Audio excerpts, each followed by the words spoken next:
Hello everyone and welcome to Step Up Academy. I know that you are here for the second lesson of our spoken English course. और जैसे कि हमने first lesson में topics cover किए थे, पहले introductory sentences और greeting sentences, उसके बाद में कुछ ग्रामर टॉपिक्स जैसे कि सेंटेंस और वर्ब और एक सेंटेंस को बनाने में क्या चीज़ें इंपॉर्टेंट होती हैं. I hope that was completely clear to you. और इसी सेशन में अब हम स्टार्ट करेंगे कुछ हाउ आर यू यानी कि हाल चाल पूछने वाले क्वेश्चंस और आंसर्स. और उन सेंटेंसेस को लर्न करने के बाद हम ये समझेंगे कि ऐसे ही कुछ सेंटेंसेस आप खुद से कैसे बना सकते हैं ताकि आपको हर बार याद करके प्रैक्टिस ना करनी पड़े, आप अगली बार से खुद से ही सेंटेंसेस बनाना स्टार्ट कर दें. So before starting you need to understand that you have to download our application जो कि प्ले स्टोर पर आप सबके पास अवेलेबल है, जहां पर आपको ऑनलाइन क्लासरूम मिलेगा स्टेप अप अकेडमी के टीचर्स की तरफ से, डाउट क्लियरिंग सेशंस मिलेंगे, लाइव टेस्ट सीरीज मिलेंगी, पर्सनलाइज असिस्टेंस यानी कि आपको कोई डाउट हो, प्रॉब्लम हो तो आपको पर्सनली उस डाउट को लेकर असिस्ट किया जाएगा. करियर काउंसलिंग, आपको आजकल के सारे ही बच्चों को कोई ना कोई प्रॉब्लम होती है, क्या सब्जेक्ट है, क्या करियर है, क्या चूज करना है, वो सारी डाउट्स आप यहाँ पर क्लियर कर सकते हैं. 24/7 फ्री एक्सेस, आप जब पढ़ने बैठेंगे आपको तब असिस्टेंस दिया जाएगा. And lastly you can refer and earn points also, ताकि आप ये एप्लीकेशन अपने दोस्तों को अगर रेफर करेंगे कि आपको पसंद आई और उन्हें शेयर करेंगे तो आप उससे पॉइंट्स भी अर्न कर सकते हैं. और ये जो कोर्स आप देख रहे हैं ये भी आपको उसी एप्लीकेशन पर अवेलेबल होगा. So let us start. और हमारा पहला टॉपिक है यहाँ पर everyday conversation and small talk, यानी कि छोटी छोटी बातें इनिशिएट करना. कई बार दो लोग बैठे रहते हैं and they don't have anything specific to talk about, right. हमारे बहुत सारे ऐसे दोस्त होते हैं जो कि बहुत ज़्यादा मिलते नहीं हैं हम लोगों से, लेकिन उसके बावजूद हम जब उनसे मिलते हैं तो हम बात करना चाहते हैं. तो वैसे ही कुछ टॉपिक्स यहाँ पर हैं कि आस्किंग अबाउट समवन्स डे, किसी के दिन के बारे में पूछना. जैसे कि आप शाम को मिलने बैठे हैं तो आप बोलेंगे हाउ वाज योर डे. ठीक है, जब हम पूछते हैं ना आपका और बताओ दिन कैसा रहा, तो बस वही है हाउ वाज योर डे. तो आपके दिन में जो भी हुआ है उस चीज़ को आप एक जिस्ट में कैसे बता सकते हैं. My day was great, I had a productive day at work and caught up with some friends in the evening. कि मेरा दिन बहुत प्रोडक्टिव था, मतलब मेरे पास बहुत सारे काम थे और उसके साथ साथ मैंने शाम में अपने फ्रेंड्स के साथ हैंग आउट भी किया. एंड कॉट अप मतलब मैं उन्हीं के साथ बैठा, उन्हीं के साथ टाइम स्पेंड किया. इस तरीके से आप अपना आंसर फ्रेम कर सकते हैं. What did you do today? आज आपने क्या किया, इसका आंसर क्या हो सकता है. Today I went to the park and enjoyed the beautiful weather. It was refreshing. हम कहते हैं ना आज का दिन तो बहुत ही रिफ्रेशिंग था, मैं पार्क गया, वहाँ पे मैंने एंजॉय किया. तो जब आप ये कहते हैं तो देखिए यहाँ पर एक कॉमा आया हुआ है. इफ़ यू रिमेंबर तो ये जो कॉमा है हमारे पास, it's a very important thing, क्योंकि उसकी वजह से हम हमारे सेंटेंस को पॉज दे करके बोलते हैं और उसकी मदद से हमारा सेंटेंस क्लियर दिखता है. अगर आप बोलेंगे today I went to the park, इससे बेटर लगेगा today I went to the park, मतलब आप ये बताना चाह रहे हैं कि आप आज की बात कर रहे हैं, राइट. तो वो और ज़्यादा प्रेजेंटेबल लगता है. Then we have another talking about the weather. जैसे एक दूसरा टॉपिक है, कई बार मिलता नहीं है कोई टॉपिक बात करने का कि भाई क्या बात करें, तो हम मौसम के बारे में बात करने लग जाते हैं कि कैसा मौसम है, क्या है. पहला क्वेश्चन है nice weather today isn't it. तो ये एक तरीके से इनिशिएट करने का तरीका है. आप शांति से बैठे हुए हैं और आपके पास कोई टॉपिक नहीं है तो आप क्या बोलोगे, नाइस वेदर इजंट इट, है ना, वेदर बहुत अच्छा है. जिसका आंसर अगर आपका फ्रेंड देगा तो क्या देगा, yes the weather is lovely today, it's perfect for walk और स्पेंडिंग टाइम आउटडोर्स. कि आज का वेदर परफेक्ट है बाहर टाइम स्पेंड करने के हिसाब से. नेक्स्ट क्वेश्चन है I heard it's going to rain tomorrow, what do you think, है ना, कैसा लगता है बारिश होगी. ये कितना कॉमन सेंटेंस है, मतलब अगर हम हिंदी में बात करें तो इसे सच कॉमन सेंटेंस कि से यार आज तो लग रहा है बारिश होगी. तो बस उसी को हमें एक अच्छा सा सेंटेंस बना के सही ग्रामर के साथ बोलना है, जो कि है I heard it's going to rain tomorrow, what do you think, तुमको क्या लगता है. So what it would be, the answer is I think the rain tomorrow will be a nice change. जैसे गर्मी पड़ रही थी इतने दिन से और उसके बाद में बारिश हो गई, तो आप ये बोलेंगे कि वो काफ़ी अच्छा चेंज होगा. It will be a good opportunity to stay in and relax, मतलब अंदर रहकर रिलैक्स करना, क्योंकि बारिश होती है तो यूजुअली छुट्टियां वगैरह हो जाती है बच्चों के लिए, तो अंदर रह करके रिलैक्स करना बहुत अच्छी अपॉर्चुनिटी इसकी होगी अगर कल बारिश हो जाती है तो ये कुछ सिंपल से क्वेश्चंस और आंसर्स थे जिसके यूज से आप अपने लिटिल कॉन्वर्सेशंस को, एवरीडे स्मॉल टॉक्स को इनिशिएट कर सकते हैं और अपनी कॉन्वर्सेशन को और इम्प्रूव कर सकते हैं. अपनी एक बॉन्डिंग जो है, आपकी जो बात है उसको और ज़्यादा बेटर बना सकते हैं. तो अब हम स्टार्ट करते हैं हमारा इंपॉर्टेंट टॉपिक जो कि ग्रामर का टॉपिक है और इस टॉपिक का नाम है टेंस. जैसे कि हमने इससे पहले हम टेंस स्टार्ट करें, मैं आपको बता दूं, हमने देखा था कि एक सेंटेंस में सबसे ज़्यादा इंपॉर्टेंट होता है सब्जेक्ट एंड वर्ब, राइट। अब ऑब्जेक्ट की बात थी तो ऑब्जेक्ट जो था वो ऑप्शनल चीज़ रहती है कि या तो आप चाहें तो ऐड कर सकते हैं, and even if you don't add it, it is not wrong और it is not necessary, right. So यहाँ पर सब्जेक्ट और वर्ब जो है सबसे ज़्यादा इंपॉर्टेंट होता है। एक सेंटेंस के फॉर्मेशन में ये दोनों चीज़ें नेसेसरी होती हैं। तो वैसे ही सब्जेक्ट तो ठीक है, नाउन प्रोनाउन होते हैं, लेकिन वर्ब की कैटेगरी के अंदर आता है टेंस, ठीक है। इसके एग्जाम्पल मैं आपको देती हूँ, जैसे कि एक सेंटेंस हम यहाँ पर लिख लेते हैं, I went to the park. Okay, ये हमारा पहला सेंटेंस है। और हमारा दूसरा सेंटेंस है I am going to the park. तो अब देखिए, अगर हम इसे हिंदी में ट्रांसलेट करके देखते हैं वर्ड की मीनिंग देखने के लिए, तो आई कॉमन है, टू द पार्क कॉमन है, यहाँ पर वेंट और एम गोइंग जो है बस वो एक डिफरेंस है। सो उस केस में हमको क्या समझना पड़ेगा कि ये जो दो वर्ड्स हैं जो कि अलग अलग हैं, वेंट और एम गोइंग, उससे हमारे सेंटेंस का टाइम फ्रेम ही चेंज हो जा रहा है, right. I went to the park का मीनिंग है कि मैं पार्क गया था, and I am going to the park का मीनिंग है कि मैं पार्क जा रहा हूँ, राइट। तो एक में पास्ट टेंस में चला गया, मतलब पिछली बात हो गई, कल की बात हो गई या थोड़ी देर पहले की बात हो गई। And when it comes to the second sentence, I am going to the park, मतलब वो चीज़ अभी हो रही है। तो यानी कि वर्ब जो भी है, जैसे वर्ब हम देखें तो दोनों का गो ही है, वेंट जो है वो गो का ही फॉर्म है दोनों, और गोइंग भी उसी का फॉर्म है। तो वर्ब को चेंज करके हम टाइम को चेंज करके बता पा रहे हैं, इसीलिए टेंस जो है वो वर्ब की कैटेगरी के अंदर आता है। I hope you were able to understand कि टेंस और वर्ब कैसे रिलेटेड है। कोई भी एक्शन किस टाइम फ्रेम में हो रहा है उसको बताने का काम कौन करता है, टेंस। और किसी भी टाइप की सेंटेंस फॉर्मेशन में टेंस सबसे ज़्यादा इंपॉर्टेंट होते हैं, ठीक है। कोई भी आप स्पोकन इंग्लिश का कोर्स देखेंगे, वहाँ पर आपको अगर ये पढ़ाया जाता है कि कितने ज़्यादा सेंटेंसेस फॉर्मेशन इंपॉर्टेंट होता है, विच इज़ करेक्ट, आपको सेंटेंस आजकल यूज़ करने रहते हैं फ्रीक्वेंटली, सेम सेंटेंसेस। लेकिन क्या आप ये नहीं चाहते कि आप सेम सेंटेंसेस यूज करके बोर ना कर दें अपने लिसनर को? इंस्टेड आप जो एग्जैक्टली जो अपने मन में सोचते हैं, जो एक सेंटेंस बनाते हैं, उसके करेक्ट ग्रामर को यूज करके आप एक बढ़िया सा सेंटेंस दे जो कि यूनिक हो।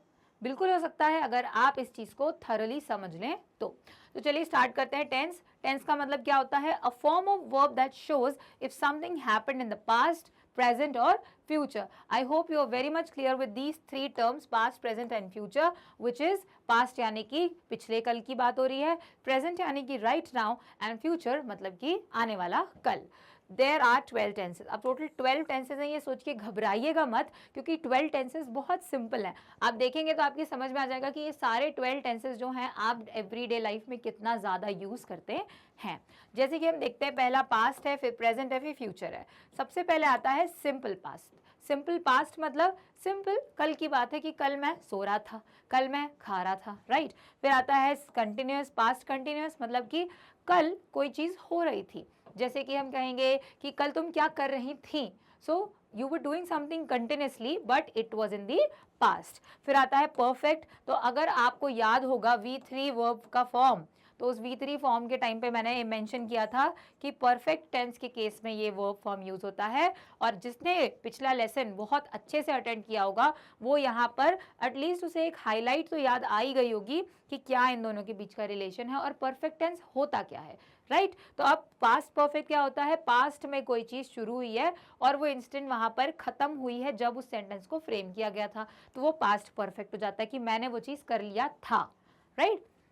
फिर आता है परफेक्ट कंटिन्यूअस, मतलब कि कुछ समय से वो चीज़ कंटिन्यूसली चल रही थी बट इस मोमेंट पर आकर वो परफेक्टली फिनिश हो गई है, तो उसे हम कहेंगे परफेक्ट कंटिन्यूअस टेंस। बस इन्हीं को हमें प्रेजेंट और फ्यूचर के साथ में कनेक्ट करना है। यही 4 सिनारियोज जब इन स्पेसिफिक इंडिविजुअल टेंसेस के साथ होते हैं तब वो मिलके 12 टेंसेस बन जाते हैं। हम इन सारे टेंसेस को वन बाय वन पढ़ेंगे, तो let us start without wasting any time. हम सबसे पहले स्टार्ट करते हैं हमारे प्रेजेंट टेंस से, पर उसके पहले आपको याद रखना है कि ये V1, V2, V3 और VING आखिर क्या था, इसे हमें भूलना नहीं है, क्योंकि ये हमेशा हमारे साथ बात आता है। जैसे कि आप ABCD अभी बचपन में लर्न कर लेते हैं, लेकिन क्या उसको यूज़ करना छोड़ देते हैं? नहीं ना। वही ABCD जो है वो BAT बैट बनता है, फिर बैटमैन बनता है, and then Batman is an amazing movie करके एक बहुत ही शानदार सा सेंटेंस बन जाता है। सो यू बेसिकली यूजिंग दो sentences with the help of the words और द अल्फाबेट्स जो आपने बचपन से सीखा है। सिमिलरली आप मैथमेटिक्स में भी 1 2 3 लर्न तो करते हैं, पर क्या वो नंबर्स आपका साथ छोड़ते हैं? बिल्कुल नहीं। तो वो आपको हर लर्निंग पर अप्लाई करना है कि जो आप फर्स्ट लेसन में पढ़ते हो वो आपको लास्ट लेसन तक याद रखना है। तो V1 क्या था कि V1 जो था वो किसी भी वर्ब का रूट फॉर्म था। V2 क्या था? पास्ट टेंस था, ठीक है। V3 क्या था? परफेक्ट टेंस था, परफेक्ट। और VING क्या था? कंटिन्यूअस टेंस था, यानी कि कोई चीज़ कंटिन्यूसली हो रही है। अगर किसी को अभी भी इनको समझने में डाउट है तो फर्स्ट वाले वीडियो को जाकर उस पर्टिकुलर पोर्शन को थॉरली देखें, समझें, and if you couldn't understand yet then you can ask me again. तो ये थे हमारे टेंसेस जो ये थे हमारे वर्ब्स के फॉर्म जो कि हमने लास्ट लेसन में पढ़े थे, और अब इन्हीं की मदद से हम आगे टेंस को फ्रेम करते हैं। तो हमारा पहला है प्रेजेंट टेंस। प्रेजेंट टेंस क्यों यूज होता है, कहाँ यूज होता है? Use for actions that happen regularly, मतलब कोई चीज़ जो रेगुलरली होती है। जैसे मैं रोज सुबह उठती हूँ, प्रेजेंट टेंस है क्योंकि वो एक नॉर्मल सी मेरी दिनचर्या का पार्ट है। वो ऐसा नहीं कि मैं कल नहीं उठी और आज उठी हूँ, नहीं। If I wake up every day, तो वो एक सिंपल सी एक्टिविटी है दैट आई रेगुलरली डू। तो कोई रेगुलरली होने वाला इंसिडेंट प्रेजेंट टेंस होगा, कोई फैक्ट प्रेजेंट टेंस होगा, राइट। जैसे मैं बोलूं कि Narendra Modi is the president prime minister of India, अगर मैं ऐसा बोलती हूँ तो वो एक फैक्ट है, तो वो प्रेजेंट टेंस में है।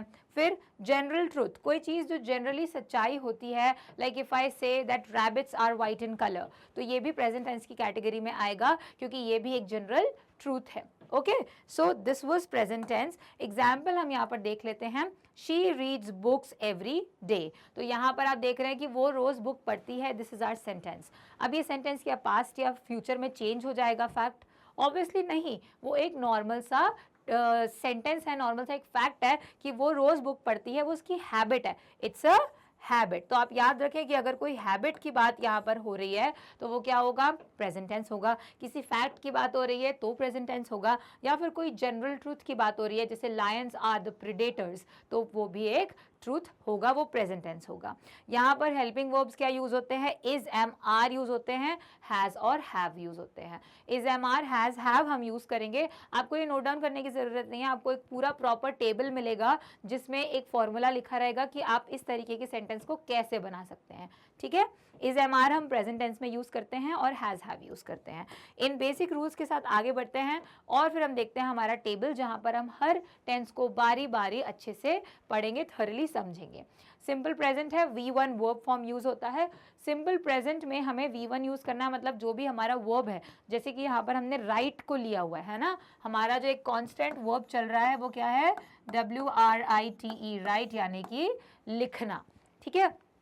तो आई राइट अ लेटर डेली, मैं रोज एक लेटर लिखता हूँ। काफ़ी सा नॉर्मल सा सेंटेंस है, जनरल ट्रूथ है कि ये मेरी रोज की एक हैबिट है। आई राइट अ लेटर डेली, तो V1 है, V1 फॉर्म यूज हुआ है, ये राइट है हमारा। अब आता है पर प्रेजेंट कंटिन्यूअस टेंस। तो प्रेजेंट कंटिन्यूअस में हमने इज, एम, आर यूज किया है क्योंकि हमने यहाँ पे VING फॉर्म लगाया है। जब भी हम ING फॉर्म लगाते हैं तो हमें एक हेल्पिंग वर्ब की ज़रूरत होती है, इसलिए ING फॉर्म में आप देखेंगे पास्ट टेंस में ये हेल्पिंग वर्ब चेंज हो जाएगा, कोई और वर्ब यूज होगा, लेकिन हेल्पिंग वर्ब उसे चाहिए होता है। तो VING के साथ इज, एम, आर लगेगा। इज कहाँ लगेगा? सिंगुलर में लगेगा। आर कहाँ लगेगा? प्लूरल में लगेगा। और एम कहाँ लगेगा? एम सिर्फ और सिर्फ आई के साथ लगेगा, ठीक है। तो यहाँ पर हम देखते हैं he is writing a letter, writing ING आ गया, और ही क्या है? सिंगुलर है, इसलिए उसके साथ हमने क्या लगाया हुआ है? इज लगाया हुआ है। ये चीज़ आप नोट करते हुए चलेगा कि हम जैसे जैसे सब्जेक्ट बदलते हैं वैसे वैसे हम वर्ब को भी चेंज करते हैं, क्योंकि आने वाला टॉपिक इसी चीज़ के ऊपर है। आप इससे पहले कि मुझसे ये डाउट पूछे कि मैम हम अलग अलग सब्जेक्ट के लिए अलग अलग जो ये वर्ब्स यूज़ करते हैं, ये कितना कन्फ्यूजन क्रिएट करता है, आखिर इसे हम लर्न कैसे करेंगे, तो मैं आपको वो आपकी डाउट पूछने से पहले ही समझा दूंगी कि हम वो चीज़ क्यों करते हैं। बट फॉर नाउ हम टेंस पे फोकस करेंगे। फिर आता है हमारा present perfect perfect tense. Present perfect में हैज़ हैव यूज होता है। ये चीज़ तो आपको एक छोटी सी शीट के ऊपर लिख लें। क्या लिखना है आपको, जैसे कि ये आपकी शीट है तो इस शीट के ऊपर आप लिख लें V3, ठीक है, परफेक्ट टेंस और हैज, हैव एंड हैड। ये एक फैमिली है ऐसा मान लीजिए, ठीक है। किसी भी वर्ब का V3 फॉर्म परफेक्ट टेंस में यूज होता है और दूसरी चीज़ उसके लिए हैज़, हैव, हैड का इस्तेमाल किया जाता है। ये मैंने आपको लास्ट क्लास में भी समझाया था, लास्ट सेशन में भी आपने देखा था, इसको भूलना नहीं है क्योंकि मैंने यूजुअली ये नोटिस किया है कि प्रेजेंट टेंस के साथ अक्सर लोगों को प्रॉब्लम आती है, इसलिए मैं आपको ये टेक्निक बता रही हूँ। जहाँ आपको हैज़, हैव, हैड दिखा वहाँ आपको वर्ब का V3 फॉर्म यूज़ करना है। आपको परफेक्ट टेंस बोला, चाहे वो पास्ट परफेक्ट हो, फ्यूचर परफेक्ट हो, प्रेजेंट परफेक्ट हो, आपको V3 फॉर्म यूज़ करना है। आपको V3 फॉर्म दिया हुआ है तो आपको हैज़, हैव, हैड यूज़ करना है। मतलब कि एक तरीके से साइकिल है, ये है तो ये भी होगा, ये है तो ये भी होगा, ये है तो ये भी होगा, ये सब साथ में ही रहते हैं। एक थाली के चट्टे बट्टे हैं, ऐसा आप याद कर लो, ठीक है। तो अब आ गया परफेक्ट टेंस, तो हैज हैव यूज होगा और V3 फॉर्म यूज होगा, जैसे कि अभी हमने बात करी। तो they have written an application. अब एन एप्लीकेशन पे तो हम ध्यान नहीं देंगे क्योंकि वो हमारा ऑब्जेक्ट है, लेकिन यहाँ पर रिटन क्या है, V3 फॉर्म है और हैव यूज हुआ है किसके लिए, हाँ दे के लिए तो वो यूज हुआ ही है क्योंकि हैव जो है वो प्लूरल वर्ब के साथ यूज किया जाता है, लेकिन दे के साथ यूज होने के अलावा V3 फॉर्म है इसलिए हैव यूज हुआ है और हैव भी V3 फॉर्म पर डिपेंडेंट है, वो को एग्जिस्ट करते हैं, एक दूसरे पे डिपेंडेंट रहते हैं। लास्ट में आता है प्रेजेंट परफेक्ट कंटिन्यूअस, की जैसे मैंने कहा था कि वो चीज़ पास्ट मतलब कुछ टाइम से चलती आ रही थी और अब भी जाके वो चीज़ खत्म हुई है। तो यहाँ सेंटेंस में हम क्या यूज़ करेंगे, हैज़ हैव यूज़ करेंगे, VING यूज़ करेंगे क्योंकि कंटिन्यूअस है। तो देखिए इसको समझने का बहुत आसान तरीका है, परफेक्ट के लिए हमने हैज़ हैव यूज़ किया हुआ है, ठीक है, कंटिन्यूअस के लिए हमने VING यूज़ किया हुआ है, और ये बताने के लिए कि वो चीज़ चल रही है हमने बीन वर्ड का यूज़ किया है कि वो चीज़ तब से अब तक चल रही है, ठीक है। बीन का मतलब ही ये होता है कि वो एक ड्यूरेशन या पीरियड ऑफ टाइम के लिए चल रही है, तो इसलिए हमने बीन यूज़ किया हुआ है। तो ये हमारा सेंटेंस का फॉर्मूला है। कैसे बोलेंगे, she has been writing a letter, कि वो काफ़ी टाइम से लेटर लिख रही है, वो अभी भी लिख रही है, she has been writing a letter, है ना, वो काफ़ी टाइम से चीज़ वो चल रही है। तो ये हमारे परफेक्ट टेंस कंटिन्यूअस के साथ जब मिल जाते हैं तो ऐसा सेंस क्रिएट करते हैं। तो आई होप ये आपको समझ में आ गया होगा कि आप टेंस को, प्रेजेंट टेंस को अलग अलग फॉर्म्स में कैसे पहचानेंगे और कैसे इन सेंटेंसेस को फ्रेम करेंगे।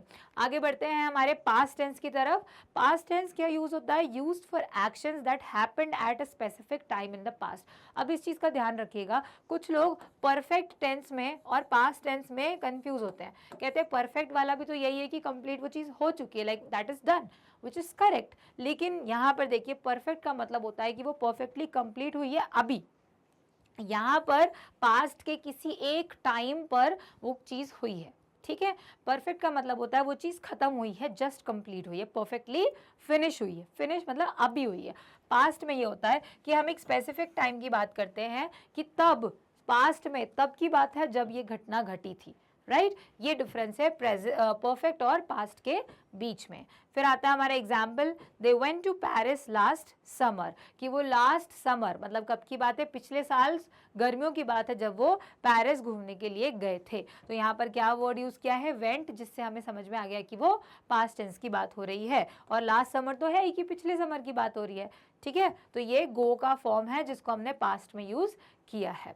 हेल्पिंग वर्ब्स हैं वॉज, वर और हैड। हैड हम पहले ही देख चुके हैं V3 के साथ में कि हैज़, हैव जो है वो प्रेजेंट के लिए यूज़ होते हैं और हैड जो है वो पास्ट में यूज़ होता है, और इज एम आर की जगह यहाँ पर क्या आएगा, वॉज और वर आएगा। तो आगे बढ़ते हैं हमारे उस टेबल की तरफ जिसमें कि हमारे सारे पास्ट टेंस के दोस्त यार यहाँ पर हैं। सिंपल पास्ट का V2 फॉर्म जैसे कि हमने देखा था, क्योंकि ये पास्ट को बताता है हमारा V2 फॉर्म, इसलिए हम ये यूज़ करेंगे। हमारा पहला सिंपल सेंटेंस है कि मैंने पास्ट में लेटर लिखा था जो यूज़ कर रहे हैं ना, बस उसी को बताने के लिए यहाँ पे आई रोट अ लेटर है। तो ये हमारे वर्ब का V2 फॉर्म है, जैसे कि मैंने कहा था कि हमारा जो वर्ब है वो क्या है, राइट। फिर आता है पास्ट कंटिन्यूअस, मतलब पास्ट में कोई चीज़ चल रही थी और फिर वो खत्म हो गई है, ठीक है, पास्ट में है, खत्म हो गई, पर वो जब कंटिन्यूड थी, जैसे कि मैं उस टाइम पर पढ़ा करती थी, है ना, तो तब वो चीज़ हो रही थी, और जब हमने थी लगा दिया उस सेंटेंस में, विच मीन्स कि वो पास्ट की कंटिन्यूटी पास्ट में ही खत्म हो गई। तो यहाँ पर क्या आएगा, वॉज वर, जैसे कि मैंने कहा कि VING जब होता है तो उसको एक हेल्प चाहिए रहती है, उसको मदद चाहिए रहती है VING को, वॉज वर उसकी वो मदद है। प्रेजेंट टेंस में हमने इज एम आर यूज किया था, और यहाँ पास्ट टेंस में आएंगे तो वही is am are was were हो जाएगा। तो देखिए, he was writing a letter, तुम तब क्या कर रही थी, मैं तब खाना खा रही थी। तो पास्ट के एक मोमेंट की बात है जब मैं वो चीज़ कंटिन्यू मोशन में वो चीज़ हम कर रहे थे, ठीक है, मैं कर रही थी, मैं खाना खा रही थी। So he was writing a letter. Okay, फिर आता है हमारा perfect tense, past perfect tense, जिसमें कि हैड और V3, very simple formula, had होगा और V3 यूज होगा, इसके अलावा कुछ है ही नहीं ध्यान देने के लिए। तो she had written the application, उसने वो एप्लीकेशन लिख दी है। ओके, लिख चुकी है नहीं, लिख दी है, कि वो पास्ट में वो चीज खत्म हो चुकी है, it's done. Okay, she had written the application.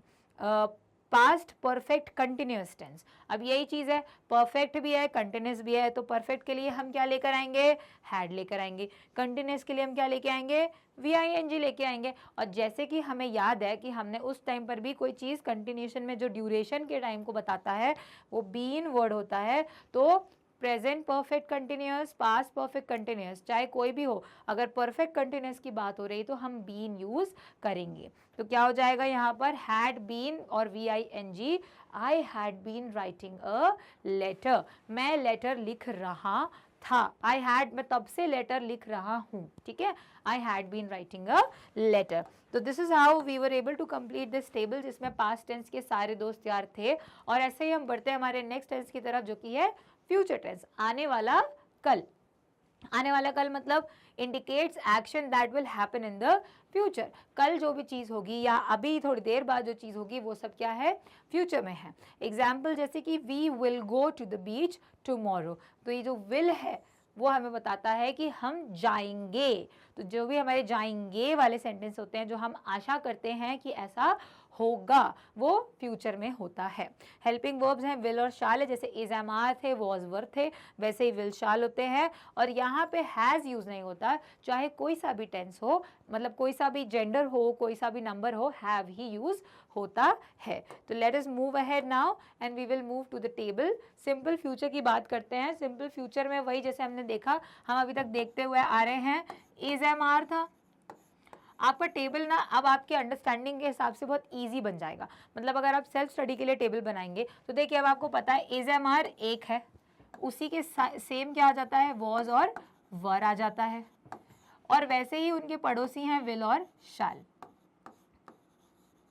ठीक है, ये हमारे तीन अलग अलग फैमिलीज हैं जो एक दूसरे के पड़ोसी हैं, रहते एक ही कॉलोनी में हैं, है ना, हैं सारे हेल्पिंग वर्ब, सबका मतलब भी सिमिलर है, बस क्या अंतर है सब में कि ये प्रेजेंट की बात करते हैं, ये पास्ट की बात करते हैं, और ये फ्यूचर की बात करते हैं, इतना ही है। बाकी मतलब तो सबका सेम ही है, ये है, ये था है, और ये होगा।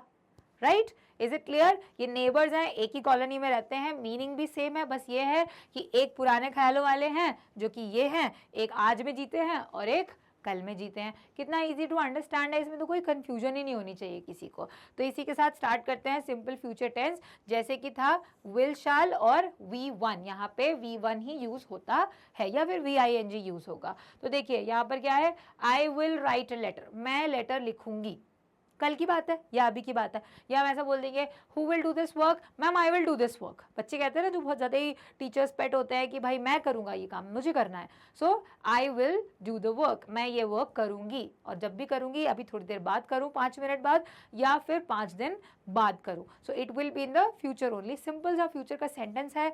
नेक्स्ट आता है फ्यूचर कंटिन्यूस। फ्यूचर कंटिन्यूस मतलब फ्यूचर में उस टाइम वो चीज़ हो रही होगी। जैसे मैं बोलूँ कि अगर मैं तुमको 2 बजे कॉल करूँ तो तुम तब क्या कर रही होगी, तो मेरा क्वेश्चन भी फ्यूचर कंटिन्यूस ही है और आंसर भी फ्यूचर कंटिन्यूस में ही आएगा। क्यों? क्योंकि उस टाइम पर मैं टीवी देख रही होंगी, तो फ्यूचर में उस टाइम पर वो चीज़ कंटिन्यूशन में चल रही होगी।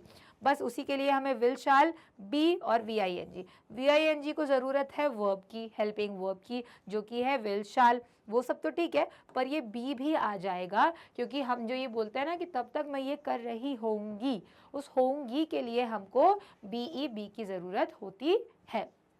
he will be writing a letter, I will be watching a TV, okay, I will be watching the television, I will be watching the movie, कुछ भी बोल सकते हैं. I'll be eating the food, कि उस टाइम पर मैं ऐसा कर रही होंगी. At that time I will be eating my food, कि मैं उस टाइम पे अपना खाना खा रही होंगी. Next we come to future perfect tense. Future perfect tense similar है परफेक्ट टेंस से, विल, शाल, हैव और V3. जैसे मैंने कहा था हैज़ यूज नहीं होता है, तो हमारे पास सिर्फ हैव का ऑप्शन है, विल, शाल है और V3 है. बहुत ईजी है, इनफैक्ट इसका फॉर्मूला तो सबसे ज़्यादा ईजी है कंपेयर टू कंटिन्यूअस टेंस या perfect continuous tense. Perfect tense सबसे ईजी है. She will have written the application, वो तब तक लेटर एप्लीकेशन लिख चुकी होगी. ठीक है, जैसे अपन बोलते हैं ना कि अभी तो तुम लेट हो गए हो जाने के लिए, अब तक तो उसका काम हो चुका होगा. तो फ्यूचर में है वो चीज़, but the work would have been done by that time. Okay, तब तक वो काम हो चुका होगा. फिर आता है फ्यूचर परफेक्ट कंटिन्यूअस, जिसमें फिर हम वैसे ही यहाँ से डिराइव करेंगे कि परफेक्ट के लिए हम क्या लेकर आए हैं, हैव लेकर आए हैं. कंटिन्यूअस के लिए हम क्या लेकर आए हैं, ING लेकर आए हैं. इस टेंस की खासियत क्या है, बीन, और फिर उसके बाद में विल शाल तो हो गई, तो will shall, have been, ING, ये सब कुछ हो गया. तो सिंपल सी चीज़ें सेंटेंस बन जाएगा, I shall have been writing a letter या I will have been writing a letter. उस टाइम पर मैं लेटर लिख चुकी होंगी, इस तरीके से कि वो काम लेटर लिख रही होंगी एक टाइम पर. Okay, I shall have been writing a letter. ये एक ऐसा टेंस है जो सबसे रेयर सिचुएशंस में यूज होता है. इस सेंटेंस का फॉर्मेशन हम हिंदी में भी गलत तरीके से करते हैं और इंग्लिश में तो फिर क्या ही बोलें. ठीक है, तो इस टेंस को समझना सबसे ज़्यादा ज़रूरी है, इसके यूसेज को याद रखना सबसे ज़्यादा ज़रूरी है. इसी के साथ हमारे फ्यूचर टेंसेस खत्म होते हैं and then we will move to our sample sentences, जिसमें कि हम समझेंगे इन सेंटेंसेस के एग्जाम्पल्स को. ये हमारे पास कुछ सैम्पल के सेंटेंसेस दिए हुए हैं और इनको देख के अब ये पहचानना है कि ये कौन से टेंस की बात कर रहे हैं. कलर से काफ़ी बोर हो गए हैं, कोई दूसरे कलर को चूज कर लेते हैं. Let's take the green one over here. Okay, she sings in the choir every day, कि वो रोज ही एवरी संडे, हर संडे वो कॉयर में गाना गाती है. तो क्या समझ में आ रहा है इस सेंटेंस से कि ये एक हैबिट है, राइट. इट्स अ हैबिट, एक रेगुलरली होने वाली चीज. तो क्या होगा, she sings in the choir every day, present tense, और वो भी सिंपल प्रेजेंट. ओके, बस यही करना है, यही हमारा सोल्यूशन है. They were playing basketball when it started to rain, जब बारिश होना शुरू हुई वो बास्केटबॉल खेल रहे थे. तो देखो वर है, अब इज़-एम-आर तो प्रेजेंट में होता है, वर कहाँ यूज होता है, पास्ट में, तो हमने यहाँ लगा दिया पास्ट. प्लेइंग मतलब ING है, ING कहाँ पर होता है, continuous, past continuous. So easy to understand. I have finished my homework already. Have तो perfect tense, finished V3 form है, तो ये क्या हो गया, I have finished my homework already. तो यहाँ पर क्या हो जाएगा, प्रेजेंट परफेक्ट टेंस, क्योंकि अगर ये परफेक्ट टेंस है लेकिन हैड होता तो वो पास्ट परफेक्ट में चले जाता. ओके, हैव कभी भी पास्ट में नहीं जाता, वो प्रेजेंट में रहता है. बाय नेक्स्ट मंथ, अब ये देखो, ये तो अभी से फ्यूचर में चला गया कि अगले महीने तक. He will have graduated from the college. Will यानी कि फ्यूचर, हैव यानी कि परफेक्ट, और ग्रेजुएटेड तो V3 फॉर्म है ही, ING है ही नहीं, तो फ्यूचर परफेक्ट टेंस. बस वैसे ही नेक्स्ट सेंटेंस है, we had been waiting for hours before the concert started. तो वी हैड में पास्ट में चले गए हम, बीन वेटिंग, ING भी है और हैड भी है, तो बीन को तो हम नहीं भी देखेंगे तो भी समझ में आ जाएगा कि परफेक्ट भी है और ING भी है, लेकिन पास्ट है तो past perfect continuous tense. Okay, तो ये जो सारे इससे प्रीवियस स्लाइड्स में आपने टेबल्स देखे हैं, उनके फॉर्मूलाज को आप सिर्फ ऐसा नहीं कि फॉर्मूला रट लें, उन्हें सेंटेंस को यूज़ करने के टाइम पर ये सोचें कि अभी मुझे क्या बोलने की ज़रूरत है. जब आप अपने सेंटेंसेस को लिखेंगे, फ्रेम करेंगे टाइम टू टाइम, जो टीचर्स बचपन में कहती थी ना, ये वर्ड दे दिया, इस वर्ड का सेंटेंस बना के लाओ, राइट. तो वो इसी चीज़ की प्रैक्टिस थी कि आप समझें कि आप क्या टेंस बताना चाह रहे हैं. जब आपको कहते थे कि simple perfect case, present perfect case, simple past, simple present के सेंटेंसेस बनाओ. So the practice for this only, कि आप इसको प्रैक्टिस करें और फिर आप खुद ही धीरे धीरे समझने लग जाएं कि आप यूं चुटकियों में उन सेंटेंसेस को बनाने लग जाएं. Okay, let us move ahead now, and now we have more set of sentences. Let's see what they are. She will be cooking dinner when we arrive. तो क्या हो जाएगा, will be and cooking, तो future और continuous दोनों है यहाँ पे, ठीक है. He went to Paris last summer. Went तो simple past है, यहाँ तो और कुछ है ही नहीं, तो क्या हो जाएगा, simple past हो जाएगा. I will have been studying for the exam all day, कि मैं एग्जाम के टाइम में पूरा दिन पढ़ने वाला हूँ, है ना, कि मैं पूरे दिन पढ़ने वाला हूँ, मतलब फ्यूचर की बात है, वो प्लान कर रहा है ना, क्योंकि विल है यहाँ पर. परफेक्ट कि मैं पूरा पढ़ने वाला हूँ, पूरे दिन बिजी रहूँगा, ऑलरेडी बता रहा है वो, ये काम ऑलरेडी फिनिश कर चुका है, तो फ्यूचर परफेक्ट. और आईएनजी भी है तो continuous, future perfect continuous. They have been living in that house for 10 years. तो भाई अब तो हैव और आईएनजी के अलावा अगर आपको कहीं पे बीन भी दिख जाता है तो वो भी एक चीज़ है इजी टू आइडेंटिफाई कि ये क्या है, ये परफेक्ट कंटिन्यूअस टेंस है, पर कौन सा, प्रेजेंट परफेक्ट कंटिन्यूअस टेंस है, ठीक है. She had already left by the time I arrived. Had already left, past की बात हो रही है, पास्ट परफेक्ट की बात हो रही है. हैड ऑलरेडी लेफ्ट, वो तब तक जा चुकी थी जब मैं आई.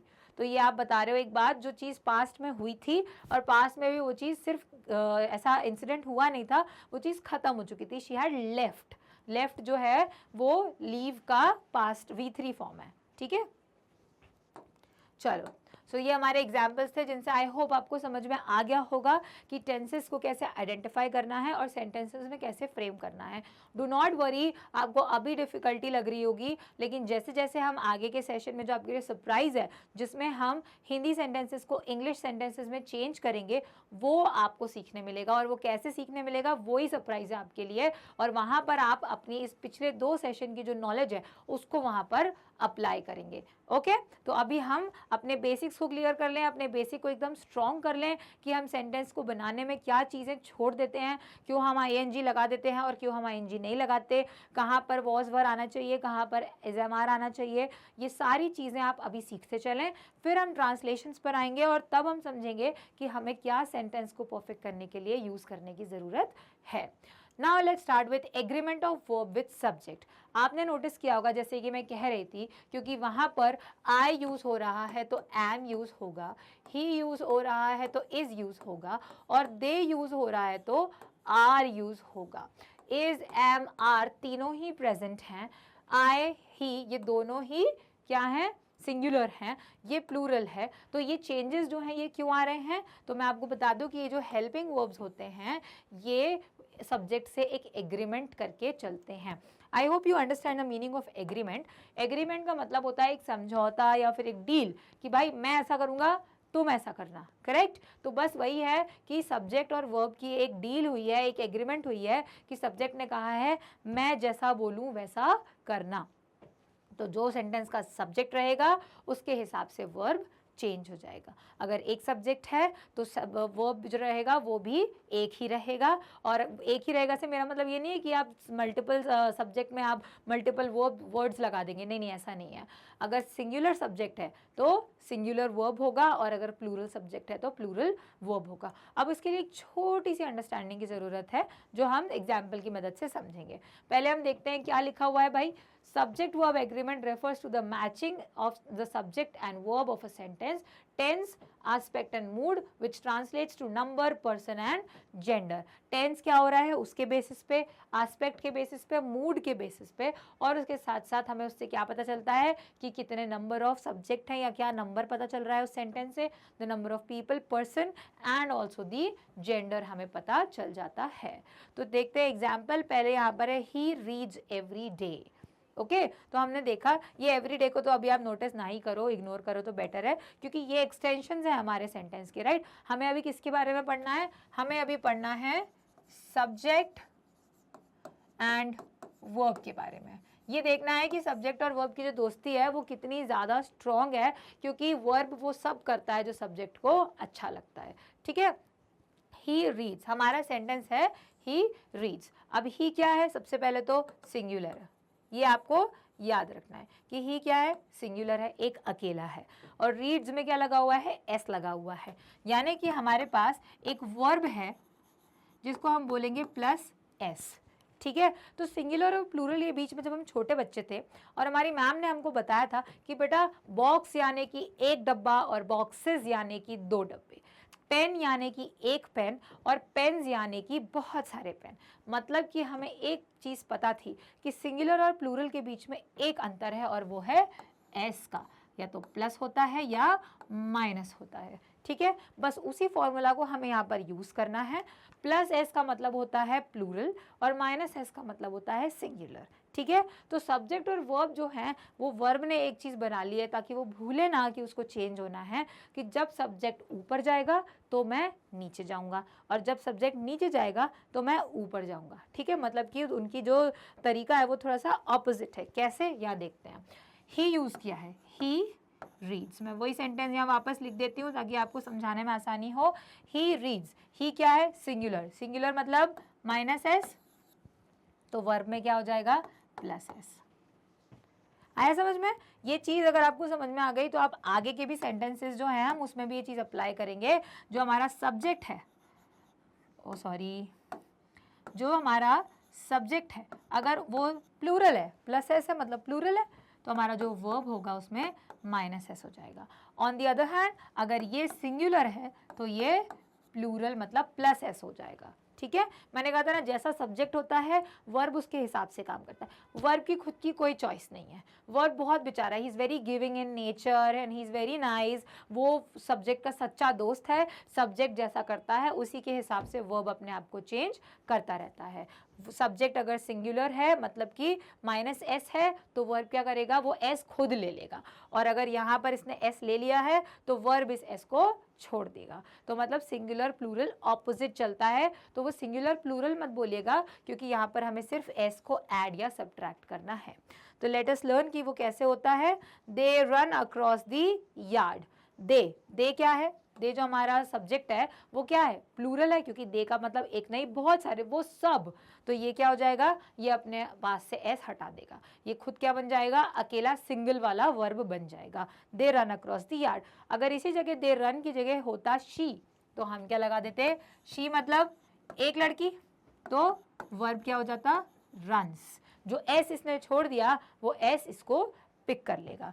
अब देखिए, ये मत कहिएगा कि अच्छा इंग्लिश में ऐसे रूल्स भी होते हैं। तो देखिए रूल तो अलग है। रूल तो ये कहता है कि अगर सब्जेक्ट सिंगुलर है तो वर्ब सिंगुलर है, और अगर सब्जेक्ट प्लूरल है तो वर्ब प्लूरल है। ठीक है, लेकिन एक नॉर्मल इंसान के लिए जिसकी बचपन से इंग्लिश पे इतनी स्ट्रॉन्ग होल्ड नहीं रही है और वो इन रूल्स को रटने में डिफ़िकल्टी फेस करता है, उसके लिए ये ट्रिक है जो समझने में बहुत आसान है, and it can be applied everywhere.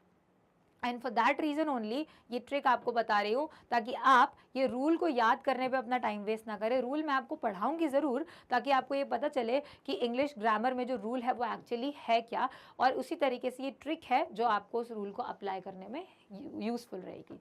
ठीक है, तो हमारा पहला रूल आता है, if the subject is singular the verb must be singular. She writes every day. देखो वही रूल अप्लाई हो रहा है। शी क्या है, अकेली लड़की है। राइट्स क्या है, जो एस यहाँ पे माइनस हुआ वो एस यहाँ पर प्लस हो गया। आया समझ में? Thus, if the subject is plural, the verb must also be plural। ये हमारा सेकेंड रूल है, जो कि यहाँ पर दे राइट। तो दे क्या है, दे यहाँ पर प्लस एस है, प्लूरल है, राइट। तो हमारे राइट में क्या हो जाएगा, माइनस एस हो जाएगा, जस्ट दी ऑपोजिट। ओके, तो ये वर्ब और सब्जेक्ट का यहाँ पर एग्रीमेंट है। हमारे first two rules I hope आपको क्लियर हो चुके होंगे। बस ऐसे ही हम आगे बढ़ते हैं हमारे नेक्स्ट रूल की तरफ, जो कि है when the subject of the sentence is composed of two or more nouns। अब ध्यान से सुनिएगा, इससे पहले वाले जो रूल थे ना, फर्स्ट और सेकंड रूल, वो तो बहुत बेसिक रूल है, वो शायद आप जानते भी होंगे और प्रैक्टिस के कारण आपकी आदत में होगा, आप वो गलती करते भी नहीं होंगे। लेकिन ये रूल्स थोड़े से ध्यान देने के लिए हैं। when the subject of the sentence is composed of two or more nouns, यानी कि दो या दो से ज़्यादा सब्जेक्ट है, या तो वो नाउन है या प्रोनाउन है, connected by and use a plural. And से कनेक्टेड है, ठीक है, एंड मतलब और से जुड़े हुए हैं, मैं और मेरे दोस्त ऐसे जुड़े हुए हैं, तो हमें कितना क्या यूज करना है, प्लूरल वर्ब यूज करना है, प्लूरल। ठीक है, तो कैसे करेंगे, the doctoral student and the committee members. दो चीजें हैं ना, दो हैं, ये एक है डॉक्टरल स्टूडेंट एक, and the committee members write every day. तो राइट क्या है हमारा, क्योंकि ये दो हैं, यहाँ पर, तो यहाँ पर क्या हो जाएगा, माइनस एस हो जाएगा। तो हम क्या करेंगे, जब हमें प्लूरल वर्ब बोला है मतलब हम एस लगा देंगे, क्योंकि हमने पिछले वाले में यही पढ़ा हुआ था। हमने पिछली स्लाइड में क्या पढ़ा था कि सब्जेक्ट सिंगुलर है तो वर्ब भी सिंगुलर होगा, तो हमारा सिंगुलर वर्ब कैसा दिखता है, एस के साथ। और यहाँ पे क्या है, प्लूरल अगर है सब्जेक्ट तो वर्ब भी प्लूरल होगा, और हमारा प्लूरल वर्ब कैसा दिखता है, एस के बिना। तो बस उसी इंफॉर्मेशन को यहाँ पर अप्लाई करते हुए, अगर हमें यहाँ पर दो सब्जेक्ट दिए हुए हैं और एंड से कनेक्टेड है, एंड का मतलब होता है हम दो लोगों की बात कर रहे हैं, दो लोगों की बात कर रहे हैं मतलब क्या हो जाएगा, हमारा सब्जेक्ट में दो हैं, वो ज़्यादा हो रहा है तो हमारा यहाँ पे एस हट जाएगा। वो रूल अप्लाई हो गया यहाँ पे कि हम प्लूरल वर्ब को यूज करेंगे। The doctoral student and the committee members write every day, S हमने नहीं लगाया है। ऐसे ही आता है हमारा next sentence, sorry next rule, जो कि है when there is one subject and more than one verb, एक वर्ब से ज्यादा है, सब्जेक्ट एक ही है पर वर्ब उससे ज्यादा है, the verb through out the sentence must agree with the subject. जैसे कि सब्जेक्ट यहाँ पर सिर्फ कितना है, वन सब्जेक्ट है, लेकिन वर्ब ज्यादा है। ओके, दो एक्टिविटीज को एक ही सेंटेंस में बताया गया है, तो वर्ब चाहे एक हो, दो हो या चार हो, वो सब कुछ उस सब्जेक्ट से एग्री करेंगे। मैंने बिगनिंग में बता दिया था कि वो बहुत ही अच्छे नेचर का है, बहुत ही गिविंग है, तो वो सब्जेक्ट को हमेशा ओबे करेगा, उसकी आज्ञा का पालन करेगा। बस the interviews are one way to collect data and allow researchers to gain understanding। ठीक है, इंटरव्यूज ठीक है, ज्यादा है, एक से ज्यादा है, तो यहाँ पर ये सिंगुलर आ गया, पहला वर्ब। दूसरी चीज one way to collect data and allow, ये भी फिर आ गया अकेला दूसरा वर्ब, और उसके बाद में क्या आ गया, गेन, जो कि आ गया तीसरा वर्ब। तो देखिए कितना आसान है समझना कि 1 2 3 तीन वर्ब हैं और तीनों सिंगुलर वर्ब हैं, क्योंकि हमारा सब्जेक्ट जो है यहाँ पर वो भी ऐसा है, एक सब्जेक्ट है और तीन वर्ब है, तो सब्जेक्ट को फॉलो करने वाले ये तीनों वर्ब क्या होंगे, उस सब्जेक्ट के हिसाब से रूल को फॉलो करेंगे। They must agree with the subject. Okay, फिर आता है हमारा नेक्स्ट रूल, जो कि है when two or more singular nouns or pronouns are connected by or nor। अब देखिए पहले and की बात हो रही थी, अब यहाँ और nor की बात हो रही है। use a singular verb।